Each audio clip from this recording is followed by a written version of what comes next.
네, 2024년 12월 27일 이정훈입니다. 한덕수 대통령 권한대행을 탄핵했고 최상목 부총리가 대통령 권한대행이 되는 사건을 겪었습니다. 이러한 탄핵 사태 그리고 앞에 있었던 계엄 사태, 이 모든 촉발은 1, 2, 3 계엄이었죠.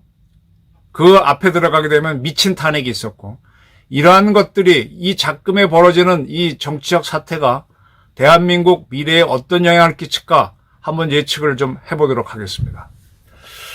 크게 봅시다. 저는 대한민국을 이렇게 봅니다. 우리는 1910년 일본에 병합될 때까지, 일제에 병합될 때까지 공화정, 민주정이란 걸 경험하지 못했습니다. 그리고 산업화도 겪지 못했어요. 물론 이제 대한제국 때하고 조선 말기에 조금 개화를 한다고 근대화를 조금 했죠. 뭐 갑신정, 갑오경장 같은 거 했지만 다 실패했고.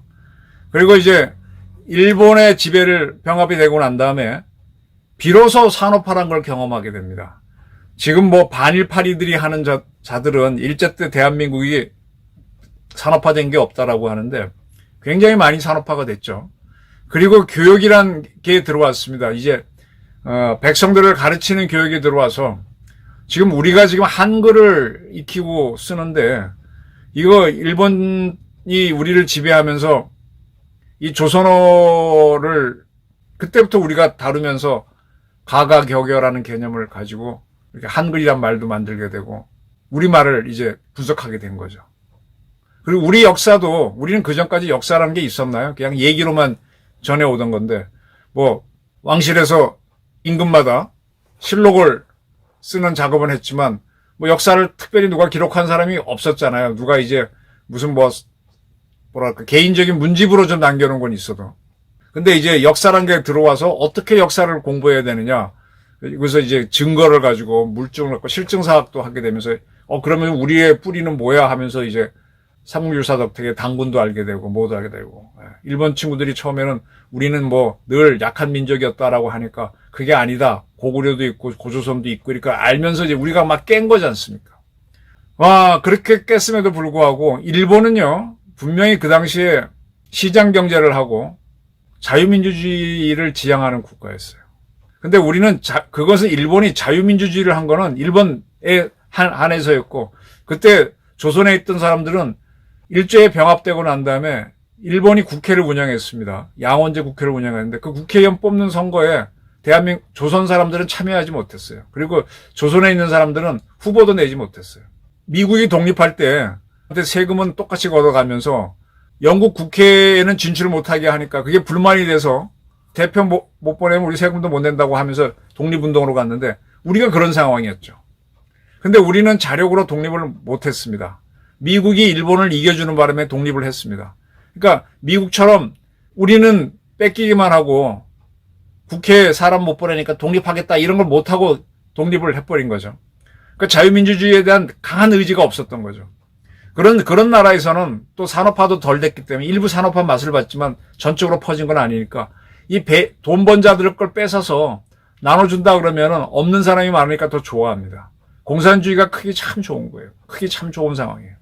그런 상태에서 미국에서 이승만이라는 사람이 와서 우리는 자유민주주의 시장경제, 즉 친미체제로 가야 된다라고 했을 때 사람들은 그걸 알아들었지만 그게 좋은지 있는 자들의 걸 뺏어서 똑같이 나눠주고 하는 불교식 다 보시를 하는 그런 공산주의가 더 좋다고 믿는 사람들이 많았어요. 제 고향이 안동인데 안동에서요 좌파 진짜 많이 나왔습니다. 양반 동네라서 배운 사람들은 그게 더 낫다고 많이 갔었습니다. 또 호남에서는 이 지주한테 뺏기는 사람들이 많다니까 소작인들이 또 공산주의에 많이 참여한 것도 있고 그래서 지금 그 빨치산 투쟁은 호남에서 주로 많았죠.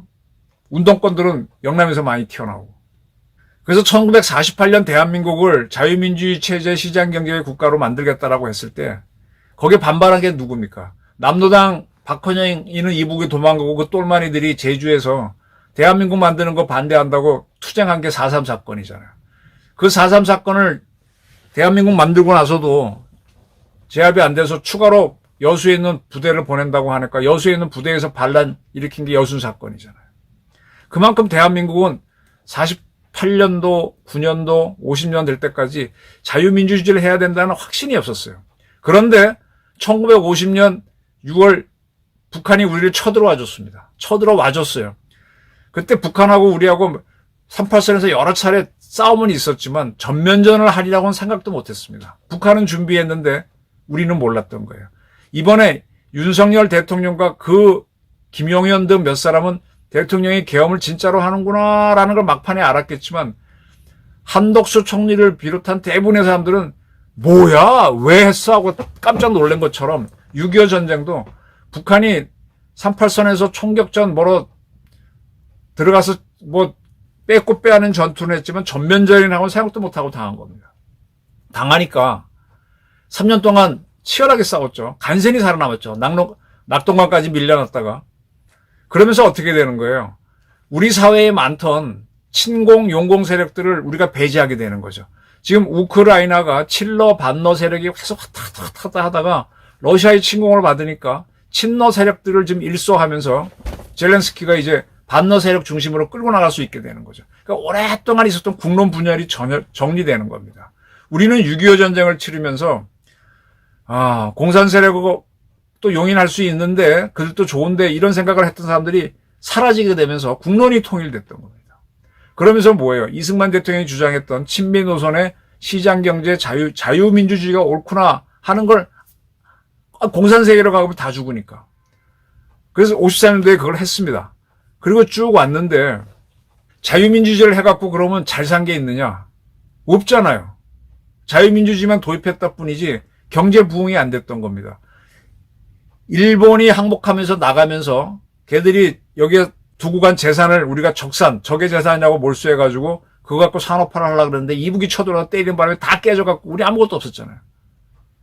그러니까 그런데다가 이승만 대통령은 자유민주주의는 자기만 할 수 있다고 반공을 하려면 몇 차례 이제 독재로 나가니까 야 네가 잘한 게 뭐가 있어 하고 반발이 생기는 거 아닙니까? 그 반발이 뭡니까? 4.19잖아요. 4.19에 나서 이승만 정권이 붕괴가 됩니다. 4.19 때 송여찬 씨가 계엄사령관으로 나오는데 송여찬 씨가 경찰은 학생들한테 총을 쏘라 그래서 총을 쐈습니다. 근데 계엄군은 쏘지 말라 그랬고 학생군하고 하나가 되라 그래서 계엄군들이 나왔을 때 처음에 학생들이 막다가 탱크에 기어 올라가니까 같이 서로 얼싸안고 막 이랬습니다. 지금 12.3 계엄에 출동했던 계엄군처럼 시민들한테 총 한 방 안 쐈고 시민들 오히려 말을 들어줬어요. 그래서 4.19가 성공한 겁니다. 그렇게 해서 자 이승만 독재를 없애봤어. 자유민주주의는 그냥 가고 그랬는데 민주당이 들어서가지고 1년 동안 하는 것 중에 한 게 없어. 오히려 혼란만 더 커지고 아무것도 없어요. 그러니까 뭐가 생겨요? 5.16이 터지죠. 5.16이 터질 때 그들이 쿠데타를 해서 바로 계엄을 선포했는데 그 계엄에 반발하는 시민들은 거의 없었어요. 그리고 박정희는 뚜렷하게 그래 이승만은 자유민주주의를 간다 그랬고 박정희는 4.19가 야 이승만 너 자유민주주의에서 한 게 뭐 있어 민주화 너 못했고 이걸 요구했지 산업화는 생각도 못했는데 박정희는 그래 산업화가 될 거야 하면서 그 해답을 산업화로 해서 18년 동안 밀어붙입니다. 그 덕택에 지금 대한민국은 돌이킬 수 없는 산업국가가 됐죠. 4.19는 자유민주주의 체제가 갖다 준 게 뭐가 있어? 너 독재만 했지. 이렇게 해서 터진 거였는데 터지고 나서 1년 후에 5.16이 일어나서 뭘로 가느냐? 산업화를 추진해요. 그 산업화라고 하는 중요한 걸 하나 던져주는 거예요. 이승만 자유민주주의 체제가 산업화. 그러니까 4.19는 분명히 산업화를 요구한 건 아니고 아닌데 민주화라는 게 온 겁니다. 역사라는 게 이렇게 가더라고. 자유민주주의 체제를 하고 싶었는데 그게 안 되는 게 6.25 터지고 나니까 자유민주주의로 가버렸고 4.19가 터져서 자유민주주의 체제만 안 돼. 너 문제 있어라고 했는데 이게 산업화로 가는 5.16으로 가더라 이거야. 근데 산업화가 쭉 되고 나서 이제 뭔가 희망이 생겼어. 근데 박정희 너 독재만 하잖아. 이건 아니잖아 하고 터져나온 게 뭐예요? 11.6. 박정희를 쏴버리지 않습니까? 그리고 우리는 혼돈에 빠진 거야. 4.19 때도 이승만이 나니까 혼돈에 빠진 거야. 지금 막 탄핵으로 막 두 사람 탄핵되고 하니까 지금 난리잖아요. 그것처럼 혼돈에 빠진 거예요. 박정희 죽었어 11.6 때. 그리고 12.12가 터지고 그러면서 신군부가 등장합니다. 신군부는 박정희처럼 어떻게 하겠다는 의지도 없었어. 이승만은 자유민주주의 체제, 박정희는 산업화. 신군부는 공통된 노선인 반공은 같았지만 대한민국을 어떻게 그때 전두환 씨가 내놓은 거는요. 사회정의 구현, 정의 구현. 이제 부정부패가 박정희 정권 때 있는 자들만 먹고 하는 산업화를 하면서 산업화 과실을 재벌하고 있는 자들만 누린다. 그래서 사회정의 구현 그걸 내걸었던 것 같아요. 뚜렷한 목표는 없었던 것 같아요. 그리고 또 하나가 전두환 씨가 했던 거는 국민들이 민주화를 원하니까 나는 단임이다.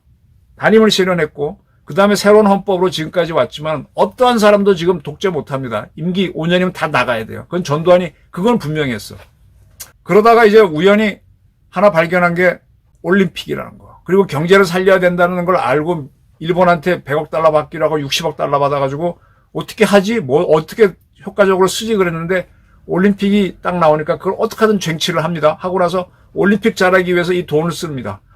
박정희는 일본으로 받던 돈을 갖고 기업체를 만들었어요. 포스코를 만들고 그 다음에 고속도로 닦았는데 전두환 정권은 일본에서 받은 돈으로 올림픽을 해야 되니까 서울을 아름답게 만들었어요. 한강을 확 넓히고 한강 좌우에다가 큰 도로를 만들고 이 도로를 만드니까 이거는 공장을 만들면 공장 하나에만 혜택이 가지만 도로를 잘 만들면은 여러 기업들이 쓰고 사람이 쓰면서 다 발전하고 집값이 뛰고 사회가 보는 눈이 발전하면서 쫙쫙쫙쫙 큰 거 아닙니까? 그 기반 내에서 올림픽 성공 이후로부터 육공헌법으로 지금까지 쭉 왔어요. 그 대한민국에서 그다 보니 결과가 뭐야? 전두환 대통령 아무리 욕을 해도 전두환 덕택에 대한민국이 지금 G7 국가 수준으로 올라온 겁니다. G8, G9 정도는 와 있잖아요. 그러면 제가 봤을 때 세계 1, 2차 대전을 보게 되면요. 유럽에서 그때 세계에서 슈퍼파워가 있었나? 세계 랭킹 1, 2, 3, 4, 5, 6, 7, 8, 9위 나라들이 서로 의견이 안 맞으면 싸운 게 1, 2차 대전이에요. 2차 대전 때는 이제 굉장히 강한 미국, 그때는 미국도 세계 랭킹 1위는 아니었어. 미국이 들어왔고. 그러니까 무슨 얘기인가 하면 국제정치는 세계 GDP가 1, 2, 3, 4, 5, 6, 7, 8, 9, 10개 정도 나라가 하는 거고 그 밑에 나라들이 하는 거는 6.25 전쟁, 월남전처럼 저쪽에 이제 작은 국지전인 거지. 세계대전은 그들이 하는 겁니다. 그리고 나서 이제 11위 위에 쭉 달려오다가 그 다음에 세계가 또 변했습니다. 그 사이에 냉전이 끝나고 미국이 슈퍼파워가 됐는데 이 미국에 도전하던 러시아가 도전은 못하지. 근데 자기네 바운더리에 있던 우크라이나가 자꾸 벗어나려고 하니까 너 나가지 말고 붙잡아 들이려고 하다가 싸움이 난 게 러우 전쟁인데 이것 때문에 이제 미국도 국력이 떨어져 가고 그러니까 미국이 이제 생각이 바뀐 거죠. 야, 이제는 내가 넘버원으로서 세계 문제에 다 개입하고 나눠주고 어쩌고 세계 경찰을 하려고 그랬는데 자기도 지금 힘들고 그런 그걸 이용해서 러시아가 지금 우크라이나를 자기 영향권에 집어넣으려니까 그건 하지 마!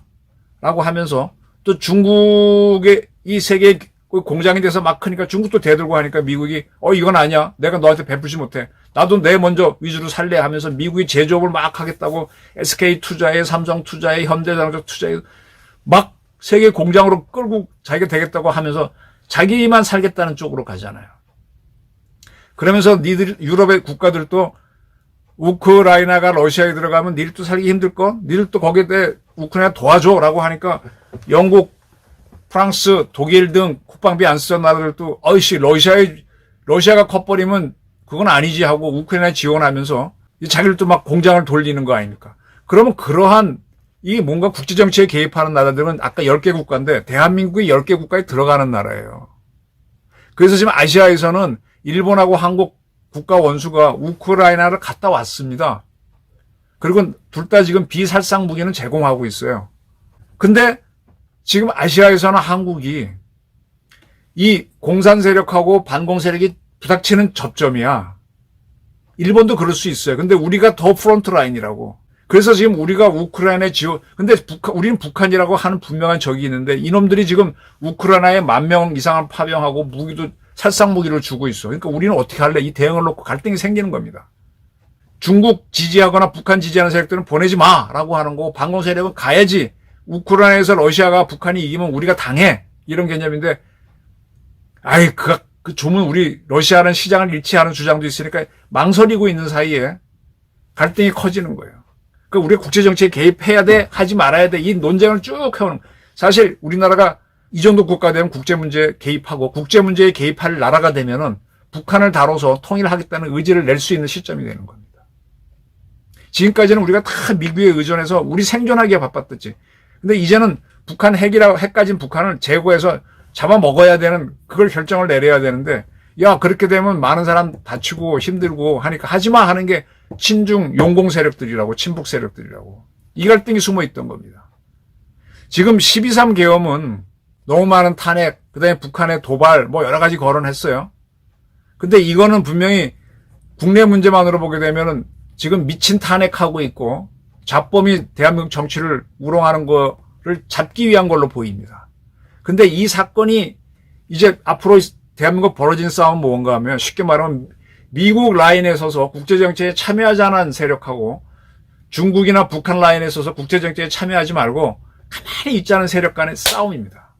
이 싸움으로 될 겁니다. 이게 민주당과 국민의힘 그리고 좌우의 싸움이 이쪽으로 간다는 거예요. 우린 지금 산업화도 아니고 자유민주 체제에 있지 않은 것도 아니고 그리고 이제 세계화도 이 선진국도 충분히 됐지 않습니까? 선진국이 됐기 때문에 미국, 영국, 프랑스처럼 국제 문제에 개입해서 우리 기후위기를 어떻게 지키냐. 우리는 지금 통일이란 문제를 해결해야 돼요.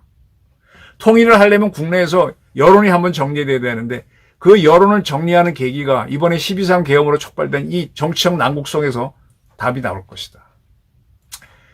이재명과 민주당 세력이 이기면은 친중 세력이 이기는 거기 때문에 우리는 통일을 포기하고 뭐 조그만 나라로서 그냥 가지만 우리가 여기서 만약에 승리한다면 자, 이 근본 원인은 우리 주변에 있는 위협, 특히 북한이라는 위협 때문에 저렇게 저 주사파들이 날뛰는 거니까 근원을 제거하자. 국제정치에 개입하자는 움직임이 될 수 있다라고 봅니다.